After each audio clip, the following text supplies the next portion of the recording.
I have a trinity of fig trees. One is thriving in a pot on the patio outside of my bedroom. It's got large leaves and an abundant sort of spirit. One's doing okay in a pot in my front yard. And one, well, the rains are going to have to tell on that one. You know, fig trees have those beautiful leaves with all that biblical usefulness. They don't mind poor soil or heat, except for maybe my Holy Spirit tree, as I'm referring to my third fig tree now. Then, of course, they have figs, which are just amazing, right? So I am so glad to have these fig trees. They make me happy because they sort of signify for me the abundance, because they're abundance with trunk and figs, which is good.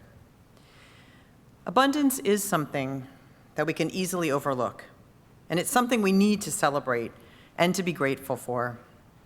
More than 20 years ago, I was taught by a remarkable leader the importance of the idea of both and thinking rather than either or. You know, it's a simple, but perhaps one of my most sustained spiritual practices that whenever I find myself in writing or speaking, wanting to use that word but, I substitute the word and I watch what happens. And it really is quite extraordinary. You should try it for a day or for a week. It has led me to possibilities I would have never considered. It has led me to avoid some false dichotomies that I would want to avoid. And in the time in which we live, I think it may actually be a critical kind of tool. Because we live in this time, as Sharon's video that she put together for us yesterday shows, when an abundance of voices are heard and honored, and more hate is also being perpetuated. In a time when all of our time could be spent mourning those whose lives have been lost in ways that we cannot really comprehend, and a time in which some form of gun control might have a chance of passing for the first time in a long time. It's a time when we are becoming clearer and clearer that our climate is in fact changing as the storms that become more and more lethal every year remind us, and a time in which our activists, especially our youngest activists, are speaking and organizing and demanding that we all listen and take action. We're living in a time, especially these last couple weeks, when we're hearing drug companies held to some small level anyway of accountability for the incredible cost to human lives that they have been contributing to, and a time in which opiate-related deaths now claim more than 50,000 people per year in our nation, 81 lives in this county alone last year. It is a time when we can travel to places that were once unthinkably inaccessible, and also, sociologists are telling us, a time when we are less likely to take that journey across town to a neighborhood that is different than ours. We live in a time when more people are amplifying and speaking their truth, and when others are calling for those voices to be silenced and dismissing them with remarks about political correctness and other much more venal things. This is the time in which we live. It is definitely a time of the both and. It is a time in which we have the technologies to know one another at a level of intimacy that we might not be prepared to know. The youngest among us, sometimes known as Generation X or Y or Z or the millennials, are also known as the internet generations, and researchers are beginning to track that the advance of the digital world has broadened and broadened the generational gaps, so that they say we are experiencing generational gaps that are larger than any we have seen before. The Pew Research Center found that the gap in political ideology is also similarly very wide right now. The spectrum is particularly broad, especially around some issues, including the environment, what's happening with race relations and other differences. It is the largest we've seen in a while. 70% of Americans who are aged 18 to 34 are very concerned about global warming, for example, but only 50% of those 55 and older think that this is really an issue to address. The New Republic writes that climate change will be this generation's Vietnam, and communities such as this one offer us places to speak and interact across generations, and that is increasingly rare and precious. What seems essential is to avoid what Chimamanda Adichie says is the danger of a single story. And the good news, as Sharon so beautifully illustrated for us, is that we can hear the voices of so many people that perhaps we might never have heard a generation ago, like our drummer, whose beat came through that video. So this summer was kind of a stay around kind of summer for me. And that was wonderful because I explored places that in more than a decade here I've never actually really gotten to know. One of them was the Martinez waterfront. And I found myself there several times at that point of the day, those points of the day when the sun and the sky are changing their relationship to one another. You know, sunrises and sunsets create a very specific quality of light. It's an embracing, revealing light. And what struck me as I walked around the marshes and the paths there was the way that the long reeds and the grasses held the banks. They have those deep roots which hold sway even in storms. One evening I was walking with a friend, and I noticed the ways that those reeds are rafting in the water, the way that they're woven in together, so that when they move, they can withstand a lot of shocks and a lot of pulls because of those roots which hold them and which they use to hold the soil close. We live in a time when people want to know what roots hold them. Is it the shallow hold of cynicism and being snide, or the deep grounding of belief and belonging? You know, when I was in seminary, we were arguing about whether we were going to allow us to be described as a humanist or theist faith. I think about that now, and it seems like such a ridiculous argument. In these times, we know that any belief in something larger than ourselves, whether it's a belief in community or a belief in something that holds truths that we cannot know, can keep us from falling victim to the tsunami of despair that has swept this country, ending lives and trapping others in mindless addictions. And never mind, that many believe this, and they believe in something larger than themselves and in the critical importance of human agency, human acting, and human commitment. It doesn't have to be mutually exclusive. We could debate and spend all of our time deciding whether we are more inspired by the life of the historical Jesus, the revolutionary, or the enlightened one known as the Buddha, or any number of other religious figures, or we could simply embrace the many and lessons of them all and see what is useful for us in our times. We live in a time in which so many feel disrespected, and it's easy to be disrespectful because there is a culture that's out there saying that hate is okay. Many do not feel safe, and it's easy to ignore another's needs or simply to just be snarky and sarcastic and to put people down for the imperfect ways we are learning to say truths that we've kept hidden for generations. In these times, people need that contained sense of belonging which comes from being with others who share something in common, something very specific perhaps about your story, but they also need that larger, more expansive sense of how we all have something in common, which is our humanity and our will to thrive and live.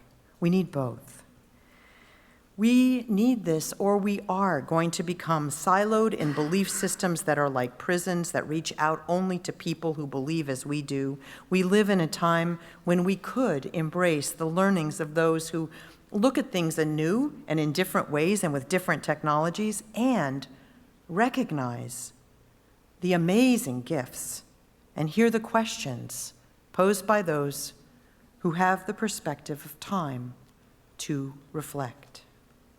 Communities such as this one, I want to say again, are increasingly rare. And I believe they are places where we can engage in holy and holy listening. Now, I want to make sure that you can hear me spelling that second word with both a W and a couple of L's, right? These are times that provide us with endless opportunities to recognize how alike we are and also how differently we may experience the same things, how the facts of our lives may be actually widely opposed, and yet somehow we are still living this human experience. We could, if we were willing, let communities like these, like this one, be a laboratory for building those deep common roots. So I've been in this state. I'd been in this state a couple years when I took my first trip down to the UU Camp and Conference Center, which is known as Debeneful Pines in Southern California. And I was so excited as I was driving along, to see an actual tumbleweed on the side of the road, and then another and another. And I thought, wow, these are actually real tumbleweeds. This is so exciting. And so I, sometimes it's a pain in the neck to travel with me because I get so excited about things. But those traveling with me that day were willing to pull the car over to the side of the road and allow me to pick up a tumbleweed and put it in the car with me so I could see what it was.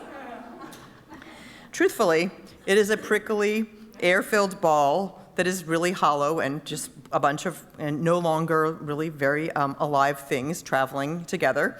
And so at our next rest stop, we took the tumbleweed and we put it out, and a breeze came along and it happily went on its way. And then when we got back in the car, it had been sitting kind of near me. I realized that actually it had been doing something all that time, for it had in fact been spreading seeds everywhere, everywhere, everywhere. Though nothing really appeared to be active or engaged in that little tumbleweed, it was actually spreading and holding seeds. As a 2-decade both-and thinker, I have come to realize in recent years that we are being called into a new agility that might even be beyond both-and, kind of into the many-and world. My colleague, the Reverend Dr. Adam Roberts-Smith, said a couple years ago, "I want a frame that includes intersectionality, focus, and fluidity, one that acknowledges the presence and interrelatedness of many, many things all at once, the understanding that those many, many things each need direct attention in their own frame, and the ability to notice when it's the right moment to concentrate our attention in one place and another place when needed while still holding on to that common frame." It's not easy. We have so much to hold and to acknowledge where others are and how they think. I think we see this now as the political season for 2020 is really ramping up. Since 2016, many of us have, and I've talked to so many people who have talked about their heartbreak, about feeling divided from people that they truly love but who hold very, very different political views from them. This is probably the reason why Jeannie Safer wrote a book called "I Love You, But I Hate Your Politics." And some of you might actually find it helpful. But she writes, "A general rule to direct inquiry is to ask yourself what's underneath, how the psychological is manifested in the political for you, not to get seduced by the surface conflict, however compelling that might seem." She then puts forward some questions you can ask yourself if you're in a particularly hard tussle with someone, including these. 1, does this person's behavior or personality remind me of anyone in my family? 2, why does arguing with this person make me so furious? Did I ever feel like this earlier in my life, outside of the political realm? 3, do I want my opponent just to listen to my perspective, or is my real agenda to change their perspective to mine? 4, why did I think getting through to this person is so urgent? And 5, what is it about the way we interact that, apart from this political context, that sets me off, and why? So this too is complicated. There's a both and here, because some among us would label some things political that others of us would see as really pertaining to our deepest held religious and other values. However, the questions probably work in both frames, truthfully, right? In our container of belonging, we need those places of intense focus and also the wider frame of our heritage, which challenges us to look and at least listen to a wide variety of perspectives and to affirm the interconnectedness of all existence. If we do this, I will tell you from personal experience, it is deeply liberating. Adichie says, when we reject the single story, what we realize is that there never was a single story. We regain a kind of paradise. And if you haven't seen her TED Talk, it's worth seeing. Perhaps that is the heaven on earth that our Universalist ancestors preached about, a place where belonging of particular and general types abounds. After our series of lunches today, we will have the opportunity to speak together about our purposes and principles, about the things that we hold dear in our values in this faith. It's part of a national conversation. We'll be one of the first congregations to begin our engagement in it today. If we do it right, I hope we will hear some beliefs that differ from the ones that we came into this sanctuary from. If you've been here for 50 or 60 years, you can reflect on how your perspective has stayed rooted and how it has tumbleweeded about. If you've been here for 40 or 50 minutes at this point, you can reflect on how the words we use resonate with you or don't. No doubt this will be the many and. So as we gather the Spirit this year, I invite us to embrace that wonderful story of and, to imagine that there are things we can create from shapes that don't seem to be related to each other, to hold the complexity of many lives, ever remembering that our deep roots are in affirmation, hospitality, and in our deep understanding of our interconnectedness.